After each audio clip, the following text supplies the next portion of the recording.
Ny amin'ny 13 ireo amarina fa mitondra ny tsimikaretina coronavirus taoriana ny fitiliana izay natao omaly 2 Mey.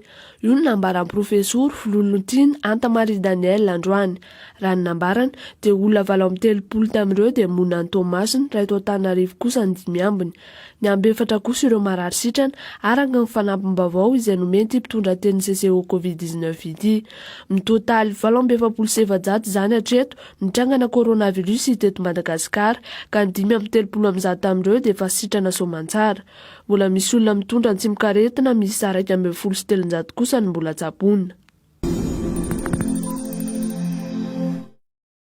Manohana ireo fanakianana sy fanehoan-kevitra hetseroa dia nitondra fanazavana mahakasika ny fananganana ny kianja masoandro etsy anaty Lalatina Andrea Tongarivo, minisitra ny serasera sy ny kolontsaina Androany Zoma. Nanazava ity mambra ny governemanta notronireo mpikambana sasany eo anivon'ny filan-kevitra siantifika fa tsy manimba velively ny lanjany mahavakoka eny anaty rova ireo fanamboarana misy amin'izao fotoan'izao. Tsy misy mihitsy lalàna milaza fa tsy azo ananganana zavatra eo akaikina fotodrafitrasa efa misy.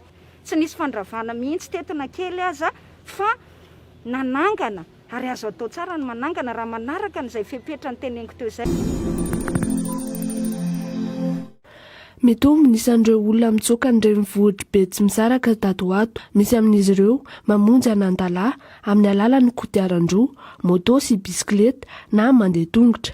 Misy ihany koa ny mandeha lakana na sambo kely. Tany amin'ny lakan-drano Mpangalanina ihany koa dia nisy ireo tratra nivoaka ny tsokosoko. Notazomin'ny mpitandro filaminana avokoa ireo tratra nivoaka ny faritra Atsinanana indrindra fa Tomasina izay ahitana nitrangana aretina coronavirus izay voararan'ny didim-panjakana.